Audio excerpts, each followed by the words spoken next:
नमस्कार। आज के इस वीडियो में हम एचपी जूनियर ऑफिस असिस्टेंट के जो कंप्यूटर के जो टॉप 20 क्वेश्चंस करेंगे।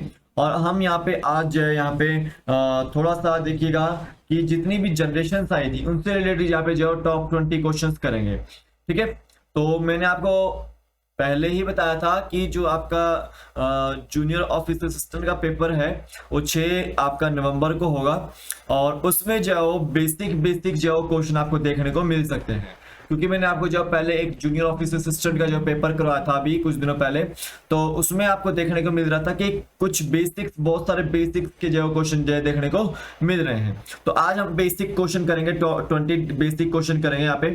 ठीक है, और जनरेशन से रिलेटेड क्वेश्चन यहाँ पे हम करेंगे। तो कंप्यूटर एमसीक्यूज आपको हर जगह आते हैं, कंप्यूटर ऑपरेटर में भी, क्लर्क के एग्जाम में भी, कंप्यूटर अवेयरनेस के एग्जाम में भी, या फिर जो कोई भी आपका जो क्लर्क का, सेक्रेटरीट का, या फिर एचपी हाई कोर्ट का क्लर्क का, उसमें आपको देखने को मिलेगा। तो टेलीग्राम पे मैंने पिछले वीडियो की जो पीडीएफ डाली हुई है, वहाँ पे टॉप 40 क्वेश्चंस थे, तो आप उसको ज्वाइन कर लीजिएगा। लिंक मैंने डिस्क्रिप्शन बॉक्स में डाला हुआ है, वहां से आप ज्वाइन कर सकते हैं। व्हाट्सएप लिंक भी आप जो ज्वाइन कर सकते हैं, व्हाट्सएप का जो लिंक मैंने डिस्क्रिप्शन बॉक्स में डाला हुआ है, वहां से भी आप ज्वाइन कर सकते हैं। आप चलते हैं फर्स्ट क्वेश्चन की ओर, कंप्यूटर क्वेश्चन की ओर। देखिएगा, When was the first generation computer established? तो जो फर्स्ट जनरेशन के कंप्यूटर थे वो कब एस्टेब्लिश हुए थे? तो याद रखो वो 1941 में एस्टेब्लिश हुए थे और 1956 तक जो वो चले थे फर्स्ट जनरेशन के कंप्यूटर्स। इसको आपने याद रखना था कि फर्स्ट जनरेशन के कंप्यूटर आपके जो कब एस्टेब्लिश हुए थे, 1941 से 56 के बीच में चले थे ये। अब देखो जो फर्स्ट जनरेशन के कंप्यूटर है उसमें स्टोरेज डिवाइस जो कौन सा लगता है? तो स्टोरेज डिवाइस वहां पे लगता है मैग्नेटिक ड्रम्स, वहां पे यूज हुए थे। तो फर्स्ट जनरेशन के कंप्यूटर में स्टोरेज डिवाइस कौन सा यूज हुआ था? मैग्नेटिक ड्रम्स यूज हुए थे। और देखो फर्स्ट जनरेशन के जो कंप्यूटर थे, ठीक है, उसके अंदर जो कितनी स्पीड थी, उसके जो स्टोरेज डिवाइस की थी, जो कंप्यूटर की स्पीड थी वो कितनी थी? वो 300 माइक्रो सेकेंड थी। कितनी थी? 300 माइक्रो सेकेंड थी। अब यहाँ पे देखिएगा थर्ड क्वेश्चन, स्विचिंग डिवाइस पूछा गया है फर्स्ट जनरेशन कंप्यूटर के अंदर, कि जो फर्स्ट जनरेशन के कंप्यूटर होता है उसके अंदर स्विचिंग डिवाइस क्या था, कौन था, क्या था? ठीक है, तो यहाँ पे वैक्यूम ट्यूब्स आपकी जो स्विचिंग डिवाइस यहाँ पे देखने को मिल रहे थे, इसको आपने याद रखना है। अब देखिएगा जो आपके फर्स्ट जनरेशन के कंप्यूटर हैं उसमें आपके जो साइंटिफिक पर्पज के लिए कौन सी एप्लीकेशन यूज किया जाती थी, या फिर कौन से टाइप के कंप्यूटर यूज किया जाते थे? तो यहाँ पे देखो एनिएक जनरली आपका जो यूज होता था आपका वेदर फोरकास्टिंग के लिए। ठीक है, वेदर फोरकास्टिंग के लिए इसको आपने याद रखना है। मार्क 1 का यूज जो है वो जनरली वर्ल्ड वॉर के समय पे हुआ था, सेकंड के समय पे, और इसमें मैग्नेटिक ड्रम्स का यूज किया गया था स्टोरेज के लिए। और उसी तरह से याद रखो यूनिवैक जो आपका कंप्यूटर्स हैं, यूनिवैक जो कंप्यूटर्स हैं आपके, ये आपकी जो first general purpose electronic computer है, first general purpose electronic computer है। ठीक है, और याद रखना है आपको कि ये जो है वो आपका जनरली मैग्नेटिक टेप्स को जो इनपुट और आउटपुट के लिए यूज करता है यूनिवैक। ठीक है, तो याद रखो एनिएक, यूनिवैक और मार्क 1 आपके फर्स्ट जनरेशन के कंप्यूटर्स के जो एप्लीकेशंस हैं या फिर कंप्यूटर्स इनको बोल सकते हैं, इसका आपने ध्यान देना है। फिफ्थ क्वेश्चन को देखिएगा यहाँ पे कि यहाँ पे पूछा गया है first generation computer used dash language. कौन सी लैंग्वेज की यूज करते थे first generation computer? Machine language use करते। कौन सी लैंग्वेज? मशीन लैंग्वेज जो यूज वो करते थे। और जनरली जो वो नंबर्स को रीड करते थे वो आपका बाइनरी नंबर्स को रीड करते हैं, 0 से लेकर जो आपका 1 तक, 0 और 1 को जो यूज करते हो। ठीक है, इसको आपने याद रखना है। तो ऑपरेटिंग सिस्टम यहाँ पे कौन सा हुआ करता? बैच ऑपरेटिंग सिस्टम हुआ करता था यहाँ पे। तो फर्स्ट जनरेशन कंप्यूटर में ऑपरेटिंग सिस्टम पूछा गया तो बैच ऑपरेटिंग सिस्टम। ठीक है, लैंग्वेज पूछी गई तो मशीन लैंग्वेज। अगर पूछा गया कि स्विचिंग डिवाइस कौन सा तो वैक्यूम ट्यूब्स। अगर पूछा गया स्टोरेज डिवाइस कौन सा तो मैग्नेटिक ड्रम्स। और अगर पूछा गया था कि इन्वेंशन कब हुई थी, 1941 में इन्वेंशन हुई थी। ठीक है, अब यहाँ पे देखिएगा ट्रांजिस्टर जो कि एक सेमीकंडक्टर है, वो आपका एक स्विचिंग डिवाइस है। किसके अंदर?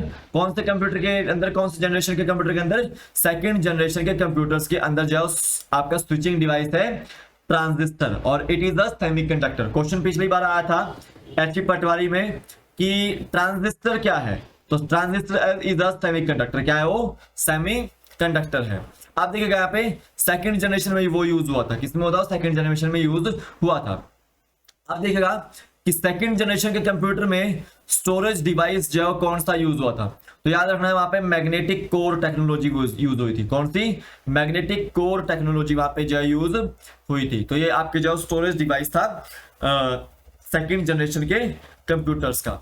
याद रखो सेकंड जनरेशन कंप्यूटर की जो स्पीड कितनी थी, 10 माइक्रो सेकंड जो स्पीड थी इसकी, कितनी?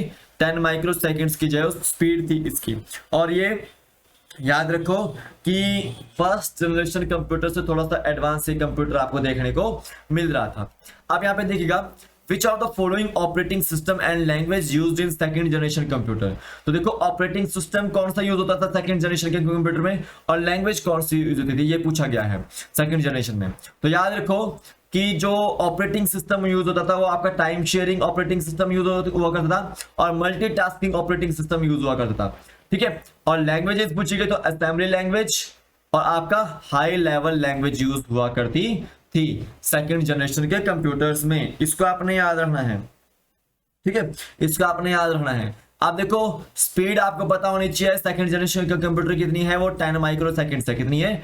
10 माइक्रो सेकंड है। और देखो एप्लीकेशंस कौन सी यूज हुआ करती थी कॉमर्शियल प्रोडक्शन के लिए सेकंड जनरेशन कंप्यूटर में, तो PDP 8 और IBM 1401 ये आपकी जो एप्लीकेशंस यूज हुआ करती थी। या फिर ये बोल सकते हैं कि IBM 1401 आपकी कब आई, सेकंड जनरेशन के कंप्यूटर के टाइम पे। तो सेकंड जनरेशन कंप्यूटर जो स्टार्ट होती है 1956 से और 1963 तक जो चलती है ये जनरेशन, ठीक है। अब यहाँ पे बात करते हैं अगले क्वेश्चन की। यहाँ पे पूछा गया है जो इंटीग्रेटेड सर्किट है ये आपका स्विचिंग डिवाइस है किसमें, थर्ड जनरेशन में। तो ये किस चीज का बना हुआ है, वो आपका सिलिकॉन का है। किसका है वो? सिलिकॉन का है। किसका है? सिलिकॉन। तो इंटीग्रेटेड सर्किट जिसको हम क्या बोलते हैं, आईसी बोलते हैं। तो क्लर्क में शायद इस बार जो क्वेश्चन आया था आईसी इंटीग्रेटेड सर्किट इसको बोलते हैं। तो थर्ड जनरेशन कंप्यूटर में आपको जो स्विचिंग डिवाइस देखने को मिलता है आईसी, और ये किस चीज का बना हुआ है, सिलिकॉन का बना हुआ है।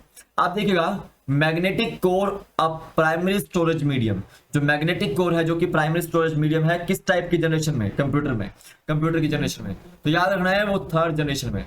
तो मैग्नेटिक कोर आपका जो कौन सी जनरेशन में जो आपका स्विचिंग या फिर प्राइमरी स्टोरेज मीडियम है वो आपका थर्ड जनरेशन के कंप्यूटर में, किसमें हो, थर्ड जनरेशन के कंप्यूटर में है, ठीक है। अब यहाँ पे देखो कि थर्ड जनरेशन के कंप्यूटर्स में कौन सी लैंग्वेज यूज हुई है, किसमें कौन सी लैंग्वेज यूज हुई है थर्ड जनरेशन कंप्यूटर में। याद रखो फोर्ट्रेन यहाँ पे यूज हुई है, कोबोल यहाँ पे यूज हुई है, और यहाँ पे अल्गोल भी यूज हुई है। तो अल्गोल, फोर्ट्रेन और कोबोल यहाँ पे आपको देखने को मिल रही है। साथ ही साथ यहाँ पे याद रखना थर्ड जनरेशन के कंप्यूटर में हाई लेवल लैंग्वेज भी यहाँ पे यूज होती है। और यहाँ पे ऑपरेटिंग सिस्टम कौन सा यूज हुआ, real time operating system, real time जो सिस्टम आपका यहाँ पे जो यूज होता है। तो याद रखना थर्ड जनरेशन के कंप्यूटर में फोर्ट्रेन का एडिशन हुआ, कोबोल का एडिशन हुआ और अल्गोल का एडिशन हुआ। अब यहाँ पे देखेंगे 14 question, first time database management system used in, जो आपका पहली बार database base management system use हुआ आपका वो थर्ड जनरेशन के कंप्यूटर में हुआ। किसमें हुआ? थर्ड जनरेशन के कंप्यूटर में। तो यहाँ पे जो देखो यहाँ पे third generation computer right answer होगा, ठीक है।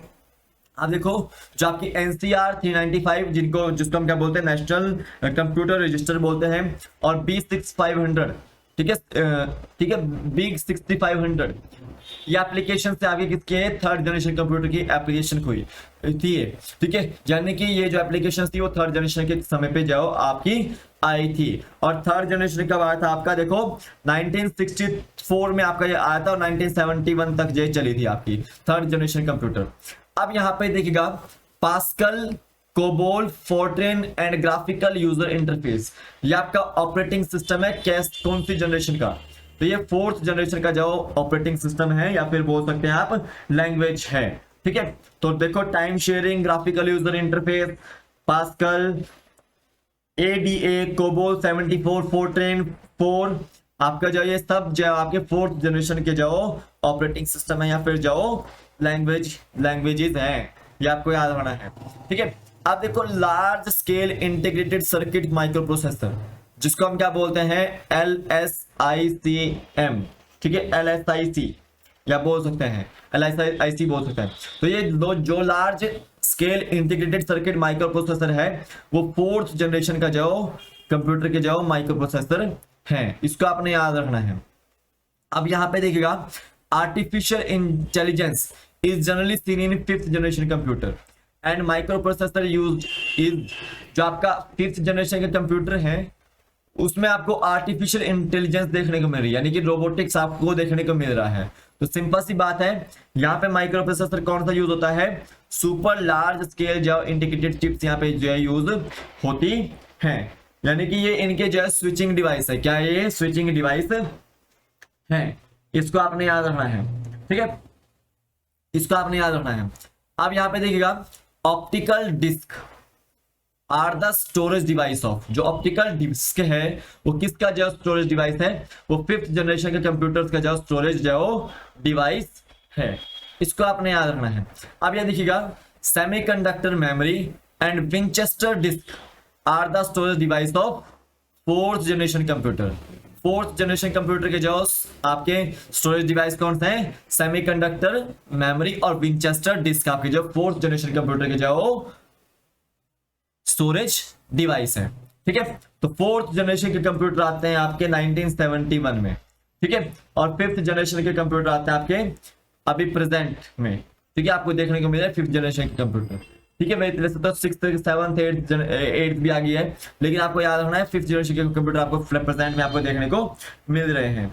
और आर्टिफिशियल इंटेलिजेंस रोबोटिक्स का इस्तेमाल किस में होता है, फिफ्थ जनरेशन के कंप्यूटर में जो आपको देखने को मिल रहा है, इसको आपने याद रखना है। आप देखो इंटेल 4004 जो चिप थी, या फिर मैकिनतोश जो आपका चिप थी, या फिर जो एप्लीकेशन थी, वो कब इंट्रोड्यूस होती है, वो फोर्थ जनरेशन के कंप्यूटर्स में यूज होती है, इसको आपने याद रखना है। यहां से इंटेल वाला पूछा जा सकता है, फोर्ट्रेन कब ऐड हुआ, कोबोल कब हुआ, एल्गोल कब ऐड हुआ, ये आपको पूछा जा सकता है। सिलिकॉन से रिलेटेड क्वेश्चन आता है, ट्रांजिस्टर से रिलेटेड क्वेश्चन आता है। ये आपके टॉप 20 क्वेश्चंस थे। आई होप आपको समझ आ गया हो। इंपॉर्टेंट क्वेश्चन है आपको कंप्यूटर के, और आपको हर एक एग्जाम में देखने को मिलते हैं, ठीक है। तो अभी के लिए फिलहाल इतना ही है। टेलीग्राम पे पीडीएफ डाल दूंगा मैं इसका, व्हाट्सएप पे भी जो मैं आपको जो शेयर कर दूंगा वीडियो, तो आप इसको जो ज्वाइन कर लीजिएगा दोनों को। तो अभी के लिए फिलहाल इतना ही है, कल फिर मिलता है एक नए वीडियो के साथ, तब तक के लिए जय हिंद, जय भारत, आपके दिन शुभ हो, जय हिंद।